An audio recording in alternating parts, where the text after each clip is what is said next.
Olha eu aqui, professor Tiziano Lavô, a seu dispor diretamente aqui dos estúdios do curso MS, para a gente fazer aqui uma revisãozinha, uma resolução de questões para você que está se preparando para essa prova da CESAP do Rio Grande do Norte. História e Geografia do Rio Grande do Norte, a partir aqui da resolução de 15 questõezinhas, só o filé, que corre um grande risco de pintar nessa tua prova. Bora para cima, Tiziano Lavô, a seu dispor. Olha aí, depois tu dá um pulinho nas redes sociais aí do curso MS, tá? No canal no YouTube, no Instagram, tem Facebook, depois tu dá uma olhadinha lá, bocado de dica legal para tu, bocado de informação sobre diversos concursos na área da saúde, aí o curso MS. Show de bola? Show de bola, tá aí, revisão CESAP Rio Grande do Norte,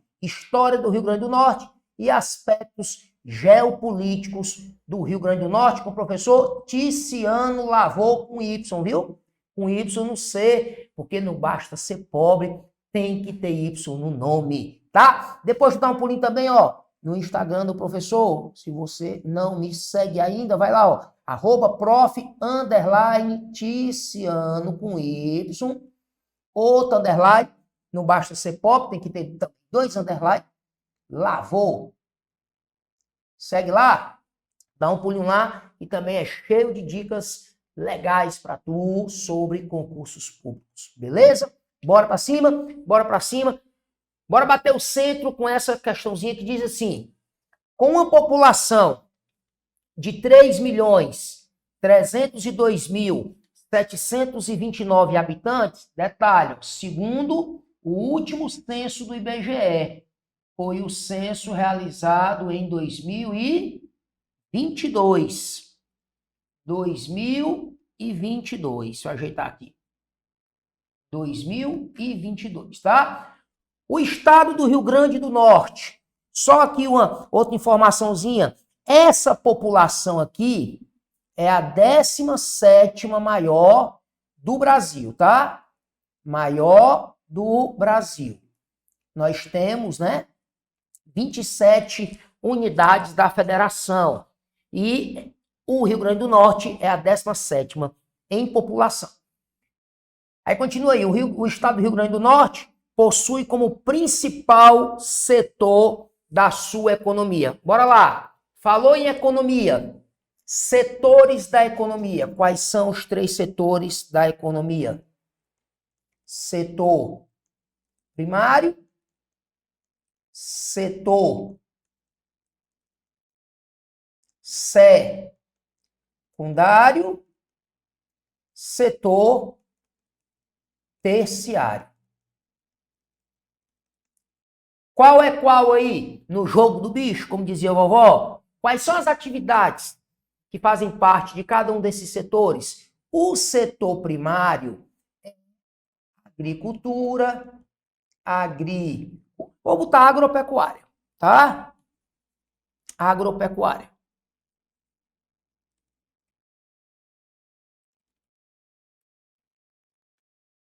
Agro é pop, agro é tech, agro é tudo. Já viu aquela propaganda? Agricultura, pecuária e também extrativismo, tá? O setor secundário é a indústria. O setor terciário é atividade de serviços, que a gente inclui também comércio, tá? Comércio. Aproveita e faz o seguinte, diz aí para mim o que é que significa PIB. PIB, Produto Interno Bruto. Até parece que a banca vai cobrar de ti o significado dessa sigla. Não. Quando eu digo, por exemplo, que o PIB do Rio Grande do Norte é de 93,82 bilhões de reais. Deixa eu botar meus óculos aqui que eu tô ceguinho. 93,82 bilhões de reais. O que é que significa? Simples. Pega tudo que foi produzido no estado, nesses 3 setores aí, e soma, dá esse valor. Detalhe, tá? O PIB mais atualizado que nós temos dos estados brasileiros, e é divulgado pelo IBGE, ele é de 2022, tá? O IBGE ainda não divulgou o PIB dos estados brasileiros 2023 nem 2024. O PIB é o de 2022. Então, a soma de tudo que foi produzido em bens e serviços no estado do Rio Grande do Norte em 2022 deu isso aí, ó, 93,82 bilhões. Esse é o 5º maior PIB do Nordeste. 5º maior PIB do Nordeste, ou seja, o Rio Grande do Norte é o 5º maior, ou 5º estado mais rico do Nordeste, dos 9, tá? Outra coisa, esse valor aqui, ele corresponde a 0,9% do PIB brasileiro, 2022. Você vê, né? A participação do PIB do Rio Grande do Norte no PIB total do Brasil não é lá essas coisas não, com todo respeito. Menos de 1%, tá? E pode ter certeza desses três setores aqui, o setor terciário, ele é o mais importante. Para tu ter ideia, desse valor aqui, ó, o setor terciário responde sozinho por 73% do total. Então, o principal setor da economia do Rio Grande do Norte é o setor terciário. Item E de Eguinha Pocotó. Só outra curiosidade.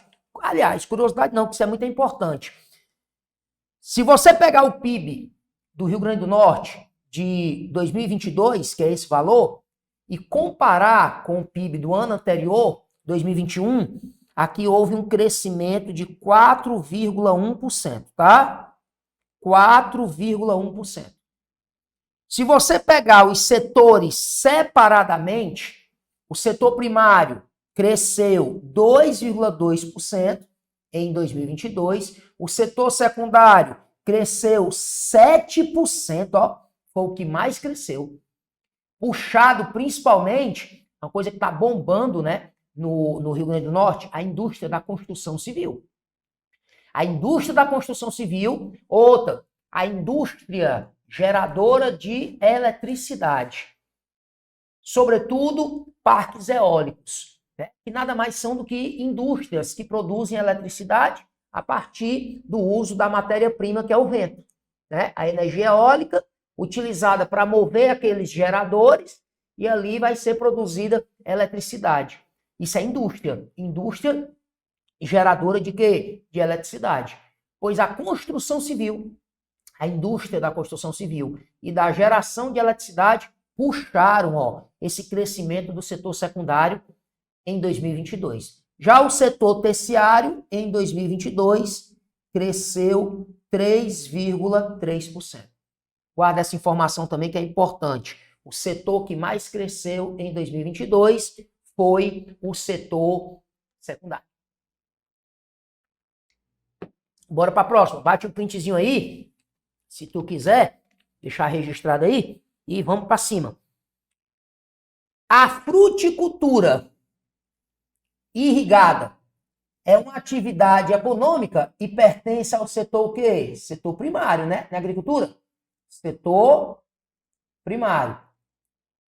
A fruticultura irrigada é uma das atividades econômicas mais importantes do estado do Rio Grande do Norte. Não tenha dúvida disso, tá? O cultivo de manga, por exemplo, o cultivo de manga é um dos destaques dessa atividade. O estado aparece como o quarto maior exportador de manga do país. Nesse sentido, destacamos o distrito irrigado do Baixo Açu. Açu aí é o Rio Açu.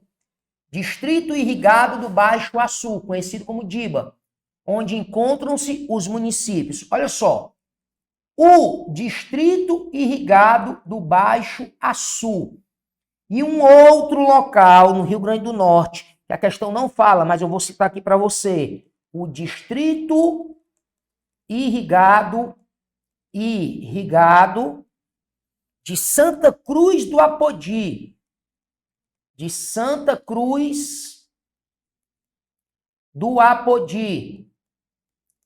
São duas das principais áreas no estado do Rio Grande do Norte que praticam aí, a fruticultura irrigada. Sobretudo, dois grandes produtores, dois locais, grandes produtores de quê? De manga. O distrito irrigado do Baixo Açu e o distrito irrigado de Santa Cruz do Apodi. Ele quer saber quais os municípios do Rio Grande do Norte, compreendem o distrito irrigado do Baixo Açu. Tá? Aí nós temos aqui Baraunas e Baraunas e Mossoró não. Não é Baraunas e Mossoró, não é Natal e Apodi, não é Afonso Bezerra e Itaú, não é, tá? Não é Apodi e o Marizal, não é Baraunas e Mossoró. Tá faltando aqui um item. Não tem nenhum item correto aí. Vamos fazer o seguinte, bora acrescentar, porque os dois municípios que compreendem o distrito irrigado do Baixo Açu, o DIBA, são o Afonso Bezerra, município de Afonso Bezerra e Alto do Rodrigues. Não tem, tá? Tem Afonso Bezerra aqui, mas não é Itaú. São esses dois municípios aqui, onde encontram-se os municípios de Afonso Bezerra e Alto do Rodrigues. Então, você acrescenta aí um item e bota aí Afonso Bezerra e Alto do Rodrigues. Acrescenta aqui também quem são os municípios que ficam nesse distrito irrigado de Santa Cruz do Apodi. O Apodi, o município de Apodi e o município de Felipe Guerra. Felipe Guerra. Tá? E já que nós estamos falando de fruticultura irrigada, lembrei aqui agora, o município de Mossoró, é o maior produtor de melão, de melancia do Brasil. Mossoró.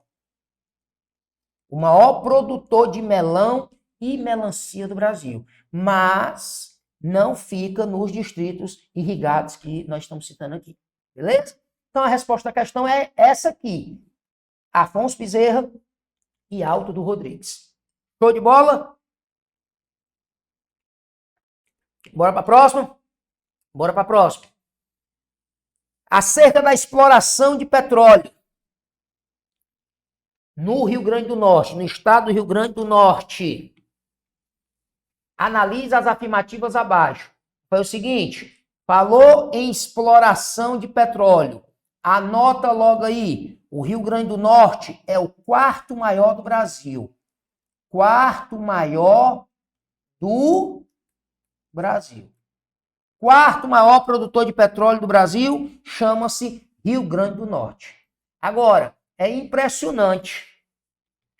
Mesmo tendo essa posição de destaque, mesmo estando aí tão bem ranqueado, porque é o quarto de 27 unidades federativas do Brasil, quarto maior produtor de petróleo no Brasil, mesmo assim, anota aí, a produção de petróleo no Rio Grande do Norte é menos de 1% do total brasileiro. 0,97% do total explorado no Brasil. Explorado no Brasil. Outro detalhe. Existem os campos de petróleo, tá? Que são em alto mar, né? São os campos marítimos. E existem os campos de petróleo que são em terra firme, tá? A galera gosta de usar os termos que é assim, ó. Onshore é quando fica em terra firme. E offshore é quando fica em alto mar. O Rio Grande do Norte se destaca em exploração onshore, tá? Onshore, campos terrestres. Há até quem considere, tá? Há até quem considere o estado do Rio Grande do Norte um dos 3 maiores produtores de petróleo em campos o quê? Em campos terrestres, tá? Enfim, bora lá. Afirmativa número 1 diz assim: o estado aparece em 4º lugar no ranking nacional dentre os estados que mais produzem petróleo no Brasil. Isso são dados, viu, de 2024, viu? Dados de 2024, tá? Todo ano a Petrobras emite um relatório, tá? Com os números, né, os dados da exploração de petróleo e gás no Brasil, tá? E esse aí é o relatório mais recente, 2024. Esses dados são atualizadíssimos para você. Bora, então, um verdadeiro. Dois diz o seguinte: no ano de 2024, o Estado aumentou a sua participação em relação ao total de petróleo produzido no Brasil. Bora lá, qual era a participação aqui, ó? 2024. Todo o petróleo que o Rio Grande do Norte produz representa quantos por cento do petróleo total produzido no Brasil? 0,97%. Pois se você voltar a 2023, você vai ver que a produção de petróleo do Rio Grande do Norte correspondia a 0,95%. Aumentou, sim, a participação do Rio Grande do Norte na produção nacional, em relação, né, à produção nacional. Por mais que esse aumento tenha sido pequenininho, né, ó, 0,95% para 0,97%, mas aqui está correto que ele diz que aumentou. Beleza? E detalhe, viu? O Rio Grande do Norte ele vinha de uma queda. Ele vinha sofrendo sucessivas quedas na sua participação. Por exemplo, ó, em 2022, a participação do Rio Grande do Norte era de 1,09%. Ó. Se você voltar mais ainda, 2021, a participação era de 1,15%. E eu vou até 2020, só para fazer o mal. Você for até 2020,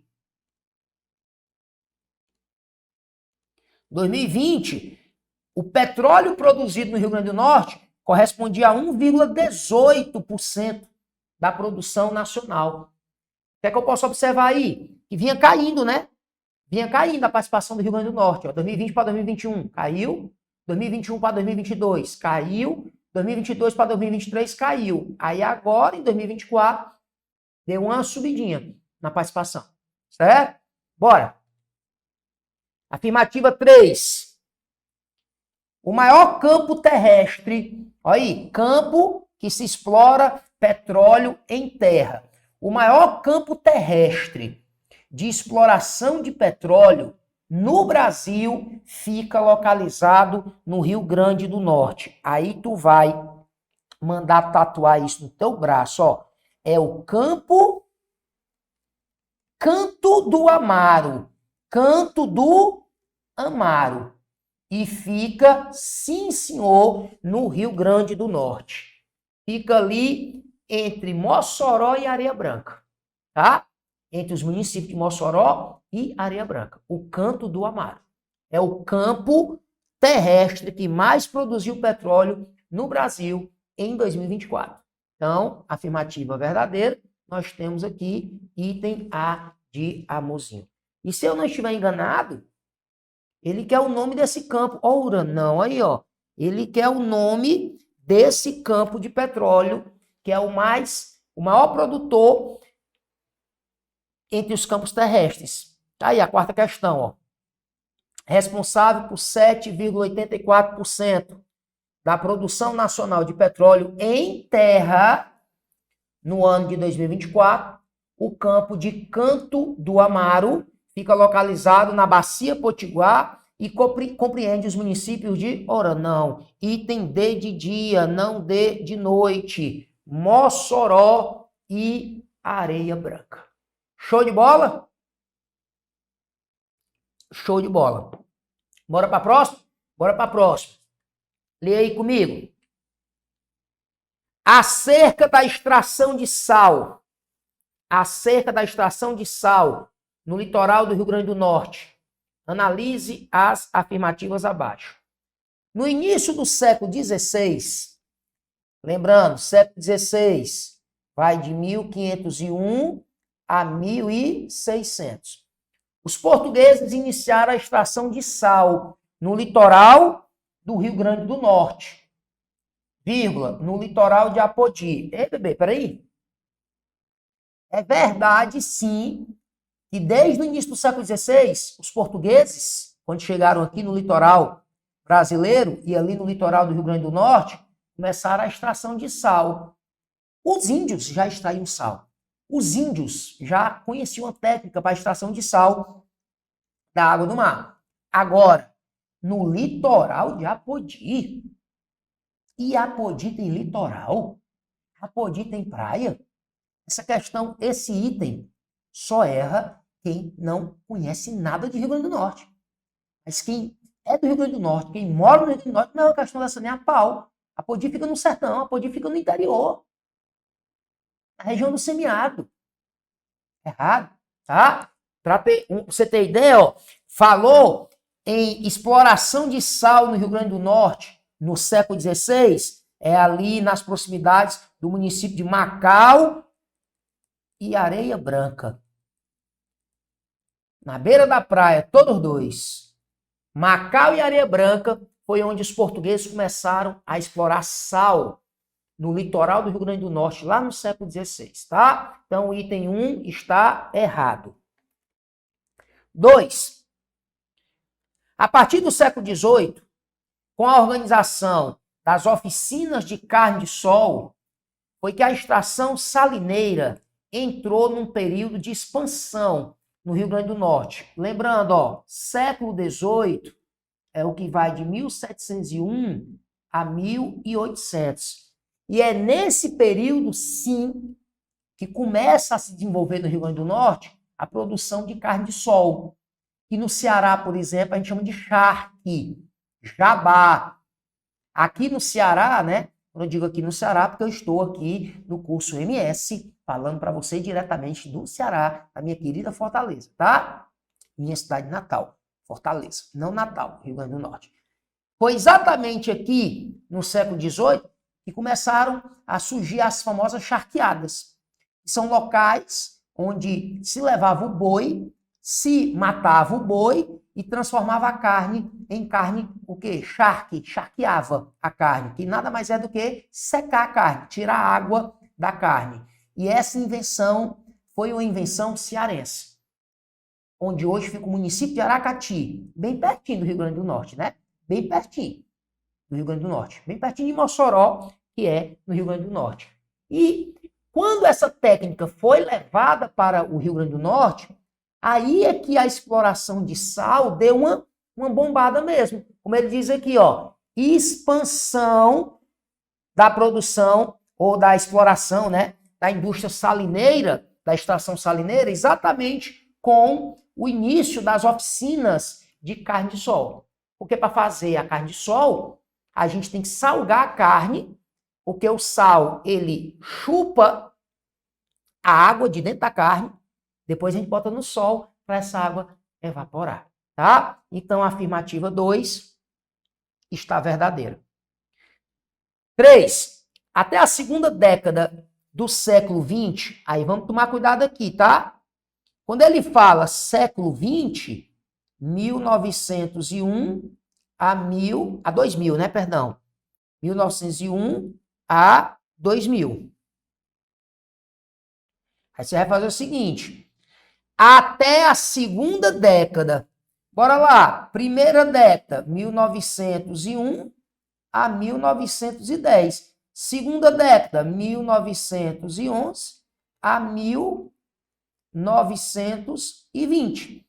Então, quando ele diz até a segunda década, é mais ou menos aqui até, tá dentro desse período aqui, ó, segunda década. Segunda década é entre 1911 e 1920. Aí o que é que ele diz aí, ó? A extração de sal no Rio Grande do Norte era monopólio governamental. O governo, então, entregava a atividade a algumas companhias particulares. Vamos botar logo aqui, até 1914. Presta atenção. Até 1914, e isso é segunda década do século XX, quem quisesse explorar sal no litoral do Rio Grande do Norte tinha que procurar o governo e pedir permissão. Aí o que é que o governo fazia? O governo assinava um contrato com você. Tá bom, você quer? Você tem tecnologia para isso? Você tem maquinário para isso? Você tem capacidade de extrair sal? Beleza, pode ir. Mas uma parte dos lucros da extração do sal que você realizar, você vai ter que pagar para o governo. Uma espécie de arrendamento, né? Era assim que acontecia. Agora, a partir de 1914, acabou esse monopólio do governo do Rio Grande do Norte. E quem acabou foi exatamente o governador, guarda o nome dele aí, ó. Foi exatamente um governador chamado Ferreira Chaves. Ferreira Chaves. Foi no governo desse cara que a exploração de sal no litoral do Rio Grande do Norte deixou de ser monopólio governamental. Então, a afirmativa 3 está o quê? Está verdadeira. Tá? Então, 2 e 3, item B de bebezinho. Bora para a próxima? Bora para a próxima. Sexta. Em novembro de 2024, o Brasil alcançou um marco significativo na geração de energia eólica. Na verdade, eu quero que você entenda o seguinte, ó. Quando a gente fala em energia eólica, vamos lá. O que é energia eólica? Energia eólica é energia liberada pelo vento. Quando o vento, imagine, por exemplo, uma jangada. Quando o vento ele bate na vela de uma jangada, não me pergunte como, porque eu não sei, porque eu não sou físico, mas ali há a liberação de uma energia.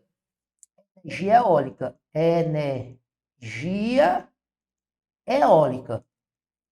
Aí o que é que acontece? Essa energia realiza um trabalho. Que trabalho? Empurra a jangada. Faz a jangada se movimentar. Então aí é um exemplo de a gente usando energia do vento, né? Energia eólica, que é proveniente do vento, para realizar um trabalho. Velejar. Botar uma jangada para se mover. Mas vamos lá.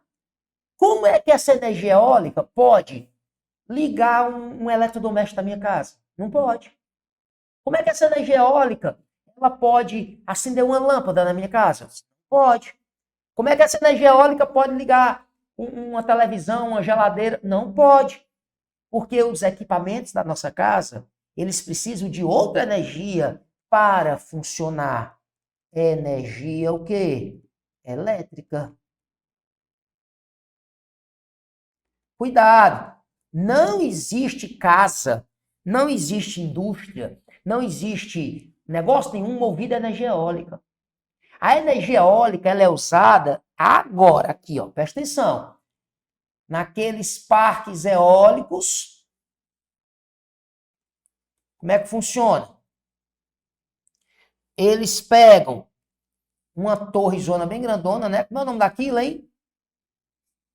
Uma vez uma menina chamou de pirocóptero. É o novo, pirocóptero, pirulito que a gente chupava. Aí depois tinha um bichinho que a gente fazia assim, ele saía. A outra chamou de catavento. Não, bebê, o nome disso aqui o que é? Aerogerador. Aerogerador. Por quê? Eu tenho aqui dentro um gerador. Aqui dentro, ó, eu tenho um gerador. E o que faz um gerador? Um gerador gera. Gera o quê? Produz. Produz o quê? Eletricidade. Eletricidade. O que faz com que nossa casa funcione, nossos eletrodomésticos funcionem, o que move o país é eletricidade. O que permite que as indústrias funcionem, as máquinas trabalhem, é eletricidade. Agora, o homem, na sua imensa, tremenda inteligência, percebeu que pode usar o vento para fazer esse gerador funcionar e produzir eletricidade. O gerador nada mais é do que uma máquina que fabrica, vamos dizer assim, eletricidade.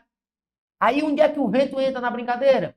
O vento bate aqui, libera a energia eólica que faz esse negócio girar. E ao girar, o gerador vai trabalhar produzindo eletricidade. Isso é o que acontece num parque eólico. Eu costumo dizer que um parque eólico nada mais é do que uma indústria, uma fábrica de quê? De eletricidade. Mas qual é a matéria-prima? Qual é a fonte da natureza que eles usam lá para mover esse gerador? Vento. E vamos lá. O que é que ele quer? O que é que ele está me dizendo? Ó? Que em 2024, o Brasil bateu recorde na geração. Aí, ó. Isso aqui é uma notícia, tá? Tirada de um site oficial, ó, do governo federal, de dezembro do ano passado. Tecnicamente, essa expressão aqui, ó, tá errado, ó. Tá errado, ó, essa expressão aqui, ó. Na geração de energia eólica. O Brasil alcançou um marco significativo na geração de energia eólica. Tecnicamente está errado. Porque, na realidade, o que é que ele quer dizer aqui? O Brasil alcançou um marco, bateu um recorde na produção de eletricidade em parques eólicos.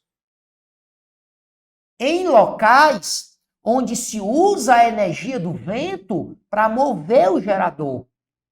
Tecnicamente, é assim que deveria ser dito. Já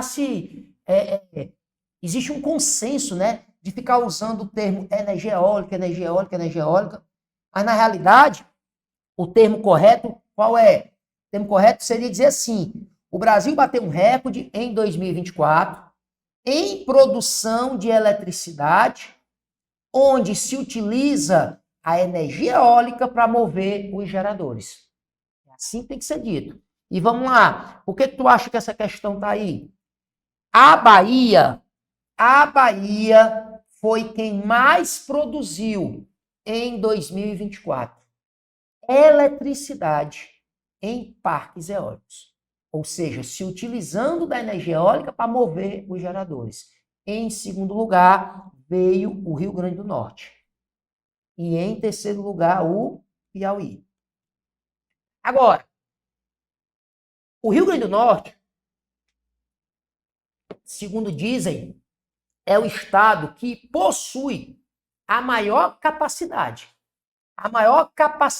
de gerar eletricidade em parques eólicos. Mas talvez não esteja botando em prática esse potencial todo. Mas o estado que tem a maior quantidade desses aerogeradores instalados, capaz, se todos eles funcionarem, se todos eles forem ligados agora, se todos eles forem botados para trabalhar agora, o Rio Grande do Norte se tornaria o maior produtor de eletricidade.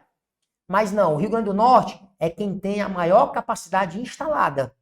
Mas quem está produzindo mesmo nesse momento é a Bahia, em maior quantidade.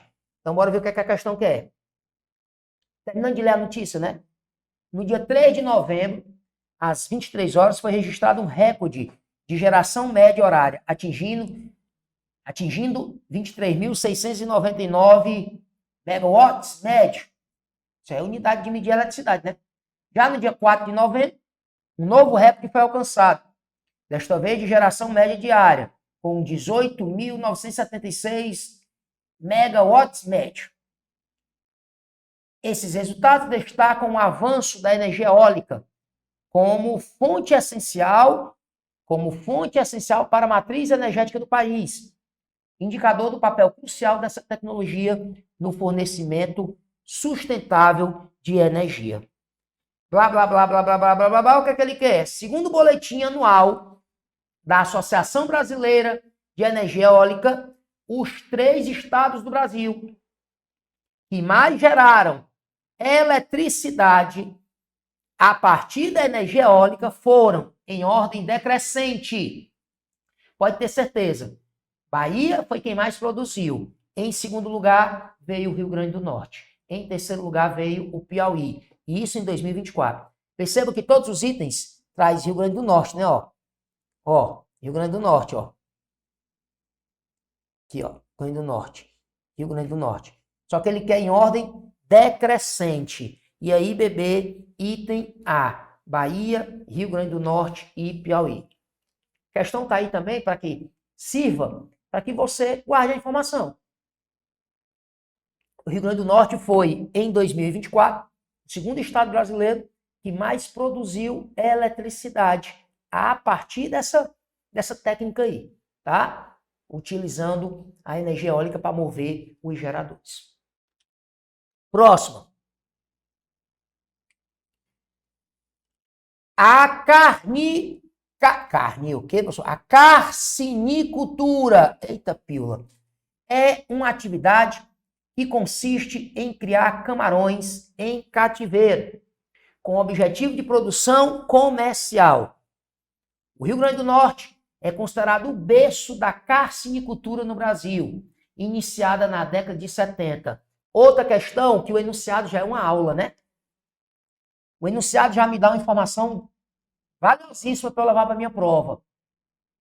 Quem começou lá na década de 70, criando camarão em cativeiro, visando, né, a sua reprodução para comercializar, certo? Foi o estado do Rio Grande do Norte. Isso é o que a gente chama de carcinicultura. Cuidado, carcinicultura não é simplesmente, meramente a pesca de camarão.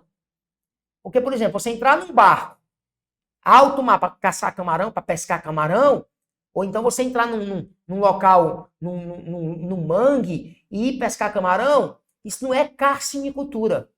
Isso é pesca. Carcinicultura é você criar o camarão em cativeiro. É como se fosse você criar gado preso no curral e botar para reproduzir. A carcinicultura é a criação em cativeiro visando o quê? A produção em larga escala para comercializar. E o estado pioneiro foi o Rio Grande do Norte. Só que hoje, tá? O Rio Grande do Norte não é o líder em produção de camarão em cativeiro. Não é. O Ceará. Mais da metade de todo o camarão produzido no Brasil em cativeiro é produzido no Ceará. Em segundo lugar vem o Rio Grande do Norte. Tá? Mas quem foi o pioneiro? Foi o Rio Grande do Norte. E nos anos 70, sabe como foi? O governo do estado do Rio Grande do Norte implementou um programa, tá? Chamado, tá aí a resposta, ó, Projeto Camarão. Naquele momento, o governo do Rio Grande do Norte percebeu que a exploração de sal, ou a extração de sal, né, estava em decadência. E foi buscar uma outra atividade, né, para tentar ali, vamos dizer assim, colocar como atividade que viesse a substituir em importância, porque até hoje se extrai sal, claro, tá? No litoral do Rio Grande do Norte, areia branca, né?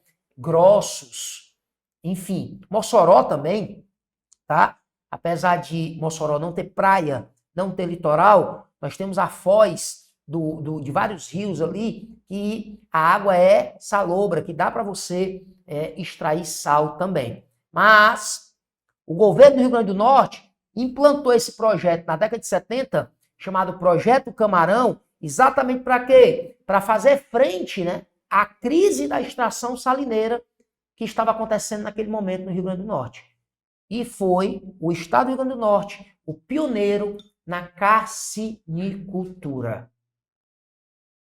Show de bola? Show de bola. Bora para a próxima? Bora para a próxima. Questão 8 diz o seguinte: até 1942, o governo de Getúlio Vargas, no Brasil, buscou pelo menos aparentar uma certa neutralidade diante das forças representadas por Eixo e aliados, que se enfrentavam na Segunda Guerra Mundial. Opa, falou em Segunda Guerra Mundial, bora lá. 1939 a 1945. E de um lado nós tínhamos o Eixo, do outro lado nós tínhamos os aliados. O Eixo era liderado pela Alemanha, do Hitler, tinha a Itália, do Benito Mussolini, e o Japão, de um imperador chamado Hirohito. Os aliados tinha Inglaterra, tinha França, tinha União Soviética e Estados Unidos. Como a questão diz, até 1942, Getúlio Vargas, que era quem governava o Brasil, né? Getúlio Vargas governou o Brasil aqui, ó, a Era Vargas. A Era Vargas, né? Foi de 1930 a 1945. Até 1942, o Brasil se manteve, pelo menos oficialmente, neutro. Não entrou do lado nem do Eixo, nem dos aliados. Mas o que é que ele vai dizer? Ó? Essa neutralidade será rompida quando, em 22 de agosto de 1942, o governo brasileiro declarou guerra à Alemanha. No contexto da Segunda Guerra Mundial, a cidade, vamos parar bem aqui, declarou guerra à Alemanha. Para falar a verdade, o Brasil entrou nesta guerra, foi do lado dos Estados Unidos. Claro que, por tabela, do lado dos aliados. Os Estados Unidos fizeram uma pressão medonha para o Brasil entrar na guerra do lado deles. Os Estados Unidos estavam de olho no litoral nordestino. Sobretudo no litoral do Rio Grande do Norte, que é considerado o ponto da América mais próximo do continente africano. Qual era a intenção dos Estados Unidos ali? Construir bases militares no litoral do Nordeste para ser usada como uma espécie de trampolim, ponto de apoio, de escala dos aviões americanos que iam para o continente africano, que foi também um cenário da guerra, da Segunda Guerra Mundial. Eles vinham dos Estados Unidos, pousariam nas bases militares americanas no Nordeste brasileiro, para depois atravessarem o Atlântico. E é talvez um dos assuntos mais manjados que nós temos na história do Rio Grande do Norte, né? Exatamente na cidade de Natal, que, ó, na cidade de Natal vai ser construída uma base militar norte-americana, que inclusive vai transformar a vida do povo de Natal. A presença dessa base militar americana, que ficou conhecida com o nome de quê? Parnamirim Field. Em inglês, ó, significa, field é campo, né? Campo de Parnamirim. Professor, mas peraí. Essa base, ela é em Parnamirim ou em Natal? Bebê, Parnamirim só conquistou a sua independência, só se emancipou em 1958.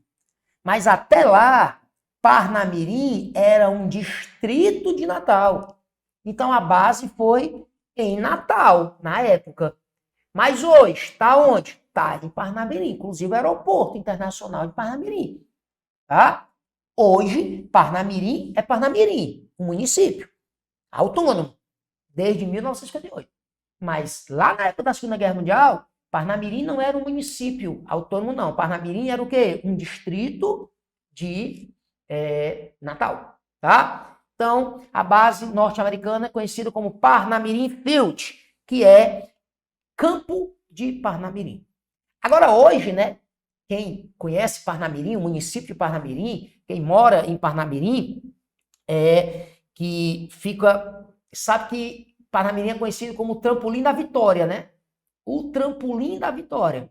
Exatamente, porque era um local usado pelos americanos para servir de ponto de apoio, base, para poder atravessar o Atlântico. E a guerra acabou com a vitória dos aliados, né? O eixo foi o quê? Foi derrotado. Aí Parnamirim é conhecida como o trampolim da vitória. Show de bola? Show de bola. Bora para a próxima. Eu quero sua resposta. Eu quero sua resposta, olha. Em 2024, o PIB, Produto Interno Bruto do Brasil, alcançou 11,7 trilhões, que é do Brasil. Isso significou um crescimento de 3,4% frente ao ano de 2023. Já em relação ao PIB das unidades federativas do Brasil, são os estados, né, e o Distrito Federal, os dados mais atualizados divulgados pelo IBGE são referentes ao ano de 2022. A região Nordeste, como um todo, apresentou uma alta no seu PIB de 3,6% em relação ao ano de 2021. No que se refere ao Rio Grande do Norte, houve em 2022, eu vou voltar só para te mostrar, ó. Cadê? Aqui. 4,1% do crescimento, ó. Aqui, ó.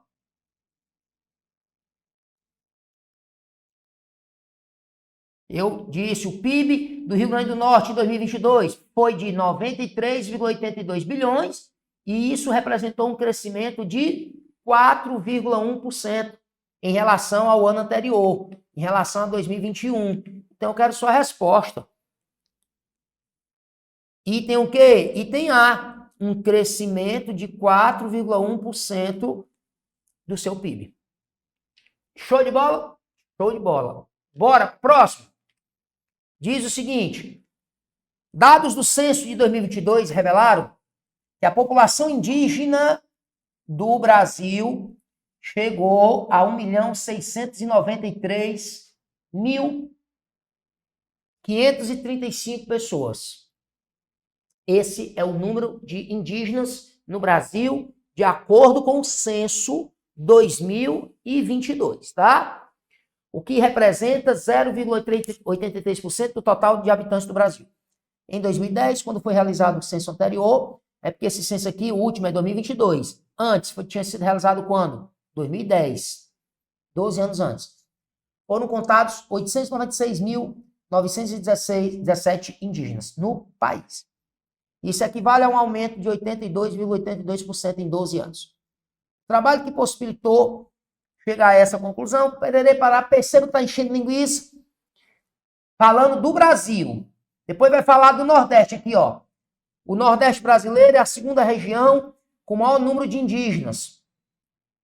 528,8 mil, concentrando 31,22% do total do país. Claro que a região, né, não tenha dúvida, o maior número de indígenas quem é? Região Norte, que concentra 44,48% dos indígenas do país. Tá? Enfim, blá, blá, blá, blá, blá, blá, blá, blá, blá, sobre o Rio Grande do Norte só começa agora, ó. Em relação ao estado do Rio Grande do Norte. Pois vamos lá, anota logo esses números aí, ó. De acordo com o censo 2022, tá? Em 2010, isso é doido. De acordo com o censo 2022, em 2010, como assim? Não, foi mal. De acordo com o censo de 2010, tá? Nós tínhamos no Rio Grande do Norte 2.597 indígenas. Aí, em 2022, o número saltou, e eu acho esse dado impressionante, viu? O número saltou para 11.725. Se tu fizer as contas, dá um crescimento de mais ou menos, quase 350%. Ou seja, de 2010 para 2022, em 12 anos, o número de pessoas que se autodeclararam indígenas, porque o critério, né, que o IBGE adota é o da autodeclaração, é o da autoidentificação, tá? O número de pessoas que se declararam indígenas no Rio Grande do Norte cresceu quase 350%. Aí, ó, passou de 2.597 em 2010 para 11.725 em 2022. Bora ver o que é que ele quer. Bora analisar os itens. Item A. Item A. Mais da metade dos indígenas residem no Rio Grande do Norte. Né? Agora a questão é sobre o Rio Grande do Norte. Mais da metade dos indígenas residem atualmente em áreas urbanas, sobretudo na região metropolitana de Natal. Esse item está errado. E eu vou lhe dizer por quê, tá? No Rio Grande do Norte, hoje, de acordo com o censo 2022, 54,7% dos indígenas vivem em área rural. Área rural. Então, o item está errado. B. O Estado registrou um aumento expressivo na quantidade de pessoas indígenas que habitam o Rio Grande do Norte nos últimos 12 anos. Está aí a resposta da questão. Quer mais do que isso aqui, menino? Verdadeira é a resposta. Bora ver os outros. C. Apodi é o município com maior concentração de indígenas no estado. Mentira, não é Apodi. É o município de João Câmara. João Câmara. Tá? Com 2.421 indígenas. Sabe qual é o segundo município? O segundo, com o maior número de indígenas no Rio Grande do Norte? Natal. Natal. Natal tem oficialmente, de acordo com o censo de 2022, 1.798 indígenas. É o segundo, tá? Então, o item está errado. D, de dia. No que tange à educação, a taxa de alfabetização entre indígenas com 15 anos ou mais é maior no meio rural. Tá errado. É o contrário. Tá? Nós temos mais indígenas no meio urbano que são considerados alfabetizados nessa faixa etária de 15 anos ou mais do que no meio rural. É exatamente o contrário. E o item é, para cada um indígena de até 5 anos de idade sem registro de nascimento nas áreas urbanas, temos 4 sem registro de nascimento nas áreas rurais. Ó, é um problema muito grave, muito sério, a quantidade de indígenas que nós temos no Brasil sem registro de nascimento. Só que esse problema é ainda maior. O que é que ele diz aqui, ó? Para cada uma criança na área urbana, nós temos 4 na área rural sem registro, não é isso? Pois é exatamente o contrário. É exatamente o contrário. Para esse item ficar verdadeiro, tinha que ser assim, ó. Para esse item ser considerado verdadeiro, ó. Para cada uma criança indígena de até 5 anos de idade, sem registro de nascimento, nas áreas rurais, temos 4 crianças indígenas sem registro de nascimento nas áreas urbanas do estado do Rio Grande do Norte. É exatamente o contrário. Então, o item tá falso. Tá? Morreu? Próximo. Dados do censo de 2022 revelam que o Rio Grande do Norte tem 22.384 pessoas que se autodenominam quilombolas. Aí o que é quilombola? Aquela pessoa que se declara descendente daqueles lá do tempo da escravidão, que lutaram, que resistiram, que brigaram contra a escravidão e pela sua liberdade. Descendente de quê? De escravos. Tá? E na época, né, Brasil colonial, por exemplo, nós tínhamos a escravidão como principal mão de obra utilizada aqui no período colonial. Os escravos que costumavam fugir das fazendas, né, em busca da sua liberdade, eles construíam esconderijos, refúgios, né? Esconderijos de escravos fugidos, geralmente em locais de difícil acesso. Uma mata, uma serra, né, alta e tal. E esses locais, esconderijos, são chamados de quê? Quilombos. E muitos desses quilombos acabaram crescendo, viraram comunidades, aumentaram, e de lá para cá, os descendentes desses primeiros, dos criadores, dos primeiros moradores desse quilombo, eles se autodeclaram quilombolas. Então, comunidades quilombolas. E nós temos no Brasil, nós temos no Rio Grande do Norte, perdão, segundo o censo de 2022, 22.384 pessoas que se declaram quilombolas, tá? Do total de quilombolas no Rio Grande do Norte, a maioria, 18.939, vivem fora de territórios quilombolas oficialmente delimitados. Nós temos aqui no Brasil a Fundação Palmares, né, que é a responsável pela delimitação dessas terras, dessas áreas, a oficialização dessas áreas que são ocupadas, né, por pessoas que se declaram, que se denominam quilombolas, tá? Mas olha que coisa impressionante, né? No Rio Grande do Norte, a maioria das pessoas que se declaram ou que se denominam quilombolas, 18.939, vivem fora desses territórios que são oficialmente considerados territórios quilombolas. Já 3.445, 16%, vivem em territórios oficialmente delimitados. Segundo o censo do IBGE, o município do Rio Grande do Norte, que conta com o maior número de quilombolas, aí não tem muito mais o que explicar, aí a informação e o decoreba, é o município de Ceará-Mirim. Ceará-Mirim tem 2.071 pessoas que se declaram quilombolas. Show de bola? Bora para a próxima? Bora para a próxima. É considerada a maior comunidade quilombola. Pronto, ó. Se aqui nós falamos, né, que o Instituto, né, a Fundação Palmares, é quem delimita, é a responsável por delimitar territórios quilombolas, a maior comunidade quilombola que nós temos no Rio Grande do Norte, oficialmente delimitada, ela é conhecida com o nome de Comunidade Capoeiras. Comunidade de Capoeiras. Onde é que fica, professor? No município de Macaíba.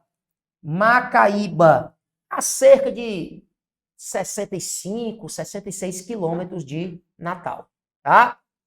O próprio INCRA, né, também, o Instituto Nacional de Reforma Agrária, ele diz que a comunidade de Capoeiras deve ter algo em torno de 237 famílias vivendo ali, tá? Umas 1.100 e poucas pessoas ao todo, segundo o INCRA. É a maior comunidade quilombola que nós temos no estado do Rio Grande do Norte. Vai para a próxima. Terras com solos de baixa fertilidade, sendo estes, em grande parte, pedregosos. Clima semiárido, que é um clima, né, quente e seco, escassez de chuva, apresentando-se como uma das áreas mais secas do estado do Rio Grande do Norte, apresentando certos contrastes paisagísticos, com importantes vales fluviais, como o rio Piranhas-Açu e o rio que dá nome à região. A questão está se referindo a uma região no Rio Grande do Norte e vai perguntar o nome dela. E é um contraste. Como assim? É uma região no sertão, né? No interior, quente, chove muito pouco durante o ano inteiro, o clima tropical, semiárido, né? Altas temperaturas e pouca umidade, mas que ao mesmo tempo apresenta, por exemplo, grandes rios passando por ali, vales de grandes rios, como passa por ali o rio Piranhas-Açu. E um outro grande rio, que a questão não diz o nome, ó, outro rio que dá nome à região, porque é a resposta da questão é o nome dessa região, que é o nome desse outro rio. Beleza? Algumas das mais importantes serras do estado do Rio Grande do Norte, como a Serra do João do Vale, a Serra da Coruja, a Serra das Queimadas, a Serra da Garganta, a Serra dos Quintos e a Serra de São Bernardo, se encontram nessa área, que apresenta uma média pluviométrica, ó aqui, média pluviométrica, quantidade de chuva por ano. Isso aqui é nada, viu? Isso aqui o meu menino mais velho, Miguel Ângelo, derrama no banho que ele toma, viu? O Miguel, 19 anos, 550 milímetros por ano. Mas, no entanto, com a característica de distribuição desigual de chuva. Chove pouco e ruim, né? Chove pouco o ano inteiro e a chuva ainda é mal distribuída nessa região. E é composta por mais de 20 municípios, como, por exemplo, Acari, Bodó, Caicó, Currais Novos, Timbaúba dos Batistas. Ao longo das últimas décadas, essa região vem se destacando pelo surgimento da indústria da cerâmica e a indústria de confecções. Quem conhece o Rio Grande do Norte, quem vive, quem mora, quem conhece o Rio Grande do Norte, já matou de cara de que região nós estamos falando. A região do Seridó. E é uma coisa que tem chamado muita atenção nessa região nos últimos anos, né? É exatamente o crescimento da indústria da confecção na região do Seridó e da indústria da cerâmica. Show de bola? Então a resposta, região do Seridó. Reta final. Olha só, em 1874, tá? Um grupo de pessoas na Paraíba, se revoltou. Não foi no Rio Grande do Norte não, que a brincadeira começou. Se revoltou na Paraíba. Vou já dizer por quê. Essa revolta se espalhou e foi Pernambuco, Alagoas e chegou ao Rio Grande do Norte. E essa revolta durou cerca de 2 anos. Foi de 1884 até 1875. O que foi que aconteceu? O governo brasileiro, que na época era Dom Pedro II, que governava o Brasil. Dom Pedro II governou o Brasil de 1840 a 1889, uma época chamada de Segundo Reinado. Simplesmente, em 1872, para falar a verdade, 2 anos antes dessa revolta estourar, em 1872, foi implantado aqui no Brasil o famoso sistema decimal de pesos e medidas. Que inclusive é o que a gente adota até hoje. Por exemplo, quando você quer medir distância, você mede em quê? Metros, né? Centímetros, metros, quilômetros. Só que antes disso aqui, não. Negada medir era em braça, em palmo, em passos. Parece um juiz de futebol que vai medir para marcar barreira e ele conta em passos. Pois eram esse tipo de medida utilizada no Brasil todo, antes de 1872. Vamos lá. Tu queria medir... Hoje, como é que se mede volume? Líquido, volume. Litro, né? Litro, ml. Naquela época era lata. Era lata. Tinha uma medida de comprimento chamada vara. Uma vara, olha. E daí, professor, qual é o problema? Isso aqui não é mais moderno, não. Um sistema que, inclusive, foi trazido da França. Um sistema que foi criado, inclusive, lá no século XVIII, na Revolução Francesa. Bebê, o problema é que a galera passou a ter que comprar os pezinhos. Os moldezinhos, que representam os 1 quilo, 2 quilos, 3 quilos. E aí a galera se revoltou. Puta de raiva, porque tinha que comprar os pezinhos. E não aceitou. E aí, em 1874, começaram a invadir feiras, começaram a invadir bodega, mercadinho, para quebrar, destruir os pesos, os moldezinhos, que tinha que ser comprado para poder ser utilizado. E essa revolta ficou conhecida como Revolta do Quebra-Quilos. O nome é quebra-quilo não à toa, porque a galera quebrava, estava quebrando os moldezinhos, usados como gabarito, como referência para medir na balança. Revolta do quebra-quilos. Sem contar também que tem a questão cultural, né? Muitas pessoas achavam que essa medida trazida da França, feria, né, uma tradição aqui no Brasil, que era medir em palmo, medir em braço, medir em lata, em vara. Isso aí desencadeou a revolta do quebra-quilos. Só que Dom Pedro II foi impiedoso, viu? Mandou botar, foi para voar banda, mandou passar por cima da revolta do quebra-quilos, tá?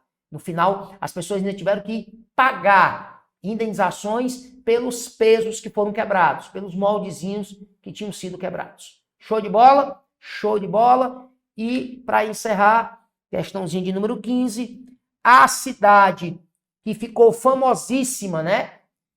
Porque no dia 13 de junho de 1927 foi atacada pelo bando do Virgulino Ferreira, o famoso Lampião, nascido em Pernambuco, em Serra Talhada, mas que se tornou o grande líder de cangaceiros, esses grupos, né, de bandidos nômades que invadiam fazendas, realizavam assaltos, realizavam saques, sobretudo no sertão nordestino. Lá no início da República, era um terror. E a primeira derrota que Lampião sofreu, e talvez a primeira, e depois só vai ter aquela que ele vai ser morto em 1938, né, que o bando de Lampião foi capturado, foi morto, para falar a verdade.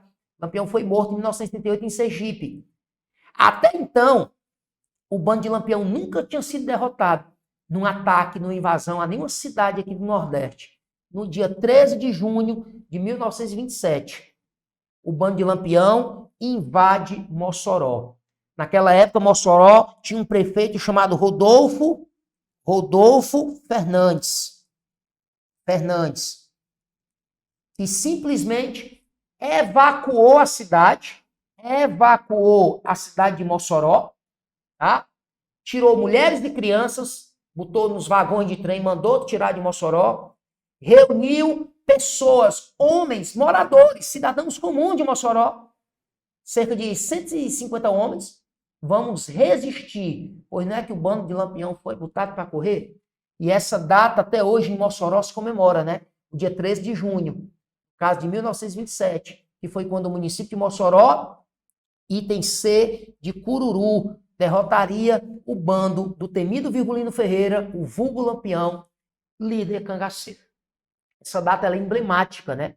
Não só na história de Mossoró, como na história do Rio Grande do Norte, tá? O dia 13 de junho de 1927.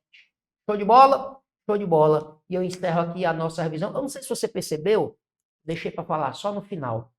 Meu incômodo aqui, tira óculos, bota óculos, tira óculos, bota óculos. Eu fui esses dias a um oftalmologista e descobri que estou com a tal da vista cansada, né? E precisava de um óculos só para leitura. Aí eu olho para você aqui, ó, na cama eu estou enxergando bem. Mas quando eu olho aqui para baixo para ver aqui as questões, aí eu não enxergo, eu tenho que botar o óculos, né? Só que quando levanta a cabeça, ó, já não enxergo nada, porque é só com a leitura. E para terminar de lascar, como dizia a vovó, o pão do pobre quando cai no chão, só cai com a manteiga virada para baixo. Hoje, no dia que é para eu estar aqui com você, nessa super revisão pelo curso MS, olha, um tesouro nascendo nos meus olhos. Quer mais o quê, menino? Quer mais o quê? Só faltava agora. Não vou dizer não, vai que atrai. Cheiro para tu, que seu avô a seu dispor, torcendo aqui para você se tornar servidor público aí do estado do Rio Grande do Norte. E quando eu for a Natal, eu quero ficar na tua casa. Nunca mais quero gastar dinheiro com restaurante, nem com pousada em Natal. Tá? Cheiro, forte abraço, tchau.